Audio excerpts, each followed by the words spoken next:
Welcome to America Joins the Great War, Part 2, an interactive U.S. history tutorial for students like you. Let's briefly recap what you learned in Part 1.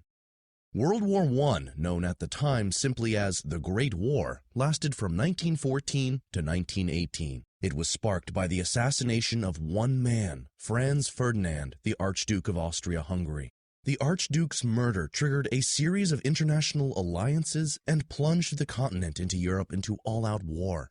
Europe had been at relative peace for a century, but under the surface many tensions had simmered: militarism, secret alliances, imperialism, and nationalism.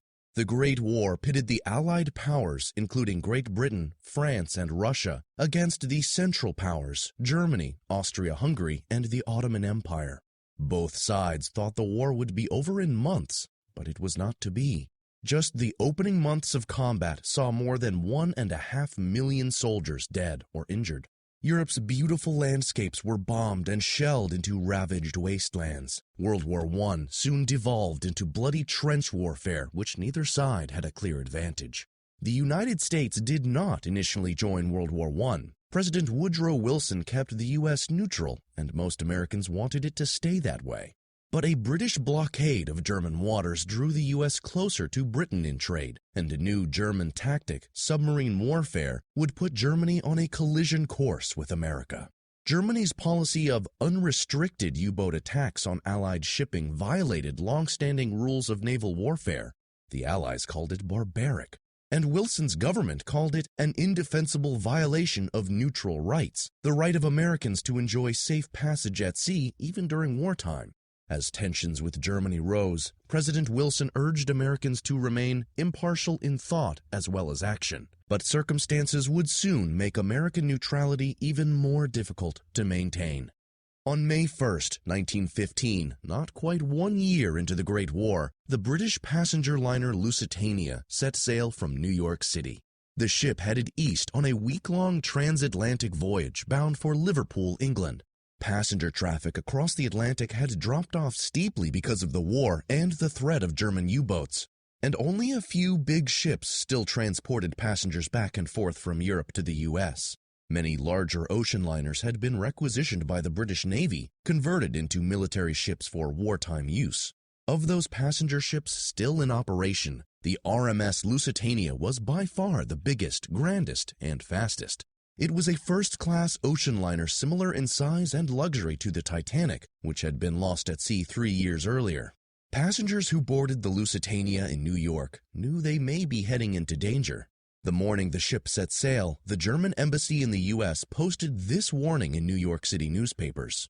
Travelers intending to embark on the Atlantic voyage are reminded that a state of war exists between Germany and her allies, and Great Britain and her allies, that the zone of war includes the waters adjacent to the British Isles, that in accordance with formal notice by the Imperial German government, vessels flying the flag of Great Britain or any of her allies are liable to destruction in those waters, and that travelers sailing in the war zone on ships of Great Britain or her allies do so at their own risk. A few people canceled their voyage, but most did not. 1,265 passengers and 694 crew members were on board when the Lusitania set sail. 159 of the passengers were American citizens. Also on board in the cargo hold, unbeknownst to most passengers, were hundreds of cases of gunpowder, more than 1,000 cases of shrapnel-filled artillery shells, and more than 4,000 cases of rifle bullets. The U.S.-made weapons were bound for the British Army. Lusitania enjoyed smooth sailing across the Atlantic, but on the last full day of its voyage, as the ship approached its destination off the coast of Ireland, it entered waters in which British intelligence knew that German U-boats were actively searching for targets. Many passengers had assumed that the British Navy would escort the Lusitania through the danger zone, but this did not occur. On the afternoon of May 7th, the German submarine U-20, captained by Walter Schwieger, spotted Lusitania and fired a single torpedo into its bow, the front part of the ship. The resulting explosion blew a hole the size of a small house in the side of the ocean liner. It took the massive Lusitania only 18 minutes to sink. Because of the severe angle at which the ship went down, only 6 of its 48 lifeboats were able to be successfully lowered. There were 761 survivors. 1,198 people died when the Lusitania sank, including 128 of the 159 American citizens on board. The sinking of the Lusitania shocked the world. It was a passenger ship, not a military vessel, and for the Allies, it confirmed everything they believed about the barbaric nature of German warfare. Captain Schwieger, who had fired the deadly torpedo, was branded a war criminal. For its part, Germany's government maintained that the ship was a legitimate target because it carried weapons bound for England, something that was true, but which the British strongly denied at the time. Germany also insisted that it had given ample warning to anyone traveling on a British ship through the war zone during wartime. In the United States, news of the sinking was met with anger, and anti-German feelings ran high. More than 100 innocent Americans had lost their lives. Certainly, Britain and the other Allies hoped that the Lusitania's sinking would bring the U.S. into the war on their side. But most Americans did not wish to declare war on Germany even after the Lusitania. President Wilson agreed with them. Privately, the president wrote that he spent many sleepless hours thinking about this tragedy. It has hung over me like a terrible nightmare. But he would not base the nation's policy on his own emotions. I dare not act unjustly and cannot indulge my own passionate feelings. Wilson felt that if he asked Congress to declare war, we should have nothing, I am afraid, but regret and heartbreaks. Publicly, he steered a middle course, affirming that the U.S. wished to maintain neutral and at peace, while at the same time condemning German attacks. To those who wanted war, Wilson took the high ground, saying that there is such a thing as a nation being so right that it does not need to convince others by force that it is right. Ex-President Theodore Roosevelt, who Wilson had defeated in the 1912 election, called Wilson a flubdub and a mollycoddle. Roosevelt was among the loudest American voices calling for war. Wilson did call on Germany to abandon unrestricted submarine warfare in a series of official notes that he sent to the German government. If more American ships or lives were lost, he warned, it would be perceived as deliberately unfriendly and might cause America to end diplomatic relations with Germany, a sure sign of war. This cartoon shows Uncle Sam delivering the notes in person, probably to Kaiser Wilhelm himself. This policy caused turmoil in the president's cabinet. Wilson's Secretary of State, William Jennings Bryan, resigned in protest. Bryan believed that the president had placed America on a path to eventual war with Germany, something he could not support. Wilson's new Secretary of State, Robert Lansing, took a far harder line than even the president had. The German government is utterly hostile to all nations with democratic institutions, he said. Because of its ambition for world dominance, Germany must not be permitted to win this war or even break even. The German government seems to have recognized that the Lusitania incident had pushed America close to the edge. It did not want America to join the Allies. Germany apologized for the civilian lives lost and even offered indemnity payments. It also backed away from unrestricted sub-warfare. By summer, the German government forbid U-boats to attack ships flying neutral flags and ordered them to target only ships definitely belonging to the Allies, despite the common British practice of falsely pretending to be neutral. But tensions continued. In 1916, a German sub torpedoed a French transport ship, the SS Sussex, ferrying British soldiers across the English Channel. Several Americans on board were injured, though none were killed, and the result was a fresh round of outrage against Germany in the United States. Wilson again threatened to break off diplomatic relations. This time, Germany promised to no longer target any passenger ships and not to sink merchant ships without providing for the safety of passengers and crew. The Sussex Pledge, as it was known, continued to buy peace between the U.S. and Germany for the time being. By 1916, the war in Europe had become a bloody stalemate with no end in sight. The modern weapons of war, including tanks, airplanes, machine guns, and poison gas, had made battles so deadly that no side could achieve true victory. Soldiers on the front lines lived in hundreds of miles of trenches dug out of the earth.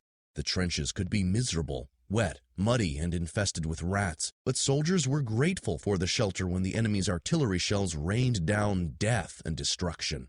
When soldiers were ordered over the top, out of the trenches, and toward enemy lines, they faced a no-man's land of cratered ground, barbed wire, and dead bodies. Many would be killed or maimed instantly. Even when the armies gained ground, they typically lost it days or weeks later when they were pushed back by counterattacks. In 1916, the Battle of Verdun in France lasted from February to December. Hundreds of thousands of soldiers died in a campaign that failed to change the course of the war or give either side an advantage. When Verdun was over, the battle lines were almost exactly where they had been when it began almost a year earlier. Some 32 million artillery shells were fired, 1,500 for every square meter of the battlefield. When Americans read the news from Europe, most were glad that the U.S. was not an active participant in this horrible conflict. That year, Woodrow Wilson ran for a second term as President of the United States. Wilson's successful policy of neutrality helped him win a narrow victory over Republican Charles Evan Hughes.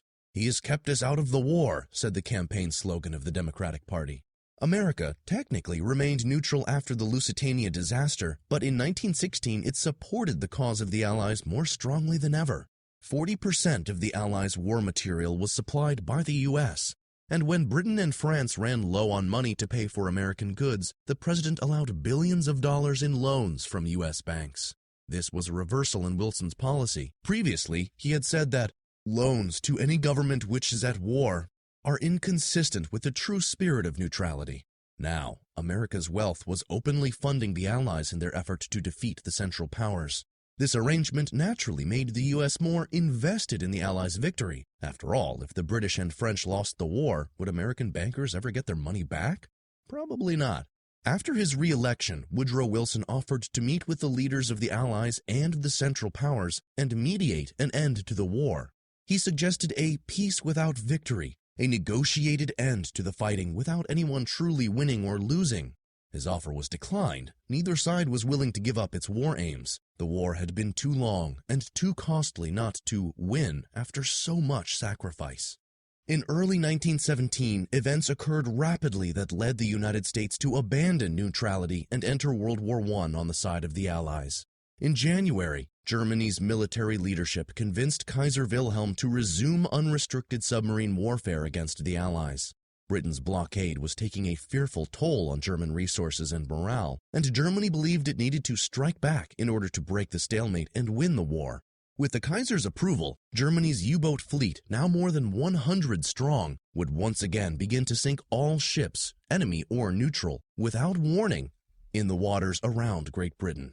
This was a massive gamble. German leadership realized that this action would likely bring the U.S. into the war, but how long would it take for the Americans to mobilize to join the fight? A year? Longer? Germany believed it could win the war in 6 months by attacking British shipping before Americans could make a difference in the war's outcome. The new policy would take effect on February 1st. 2 days later, Woodrow Wilson told Congress that the U.S. was breaking off diplomatic relations with Germany, a major step toward war. The president ordered the arming of merchant ships to protect American lives and property, but still he maintained U.S. neutrality and continued to hold out hope for a negotiated peace. On February 25th, Wilson was informed that the British had intercepted a secret telegram from Germany's Foreign Secretary Arthur Zimmermann, bound for the German ambassador in Mexico. The message contained an offer of alliance between Mexico and Germany. In the event of war between Germany and the U.S., the telegram suggested that Mexico attack the United States from the south, creating a diversion that might prevent American soldiers from being sent to Europe. In exchange, Germany promised to help Mexico regain its lost territory in Texas, New Mexico, and Arizona. These territories had been lost to the U.S. in the Mexican-American War of 1848. President Wilson was furious, as was the American public, when news of the Zimmermann telegram became public just days later. Still, the president did not ask for war. Instead, he asked Congress to approve a position of armed neutrality. This allowed American ships to fight back against any attackers. In March, German U-boats sank 5 American merchant ships, killing 66 Americans. Woodrow Wilson met with his cabinet to discuss asking Congress for a declaration of war against Germany. The cabinet members unanimously agreed that the president should do so. On April 2, 1917, Woodrow Wilson went before Congress and the American people to deliver probably the most important speech of his presidency. In it, he asked for a formal war declaration against the Empire of Germany. Germany's government was already at war with the United States, the president said, and was in fact waging warfare against all mankind. He called for a war without hate, Its purpose, Wilson said, was not to destroy Germany or the German people, but to make the world safe for democracy. The president concluded his speech. "It is a distressing and oppressive duty, gentlemen of the Congress, which I have performed in thus addressing you. There are, it may be, many months of fiery trial and sacrifice ahead of us. It is a fearful thing to lead this great peaceful people into war, into the most terrible and disastrous of all wars, civilization itself seeming to be in the balance. But the right is more precious than peace, and we shall fight for the things which we have always carried nearest to our hearts, for democracy, for the right of those who submit to authority to have a voice in their own governments, for the rights and liberties of small nations. To such a task we can dedicate our lives and our fortunes, everything that we are and everything that we have, with the pride of those who know that the day has come when America is privileged to spend her blood and her might for her principles that gave her birth and happiness and the peace which she has treasured. God helping her, she can do no other." On April 6, Congress voted to declare war. The vote was 82-6 in the Senate and 373-50 in the House of Representatives. The United States had turned a corner in its history. Before World War I, the U.S. was certainly recognized as one of the major world powers of its day. But America had always had an isolationist streak, going back to the Founding Fathers and their warnings against entangling alliances. The U.S. had never joined forces with other nations or sent troops overseas to fight in wars that were not of its own making. Now, the United States would send millions of its young men to Europe to fight in the trenches. Woodrow Wilson was confident that an Allied victory in the Great War would result in a better world for democracy and humanity.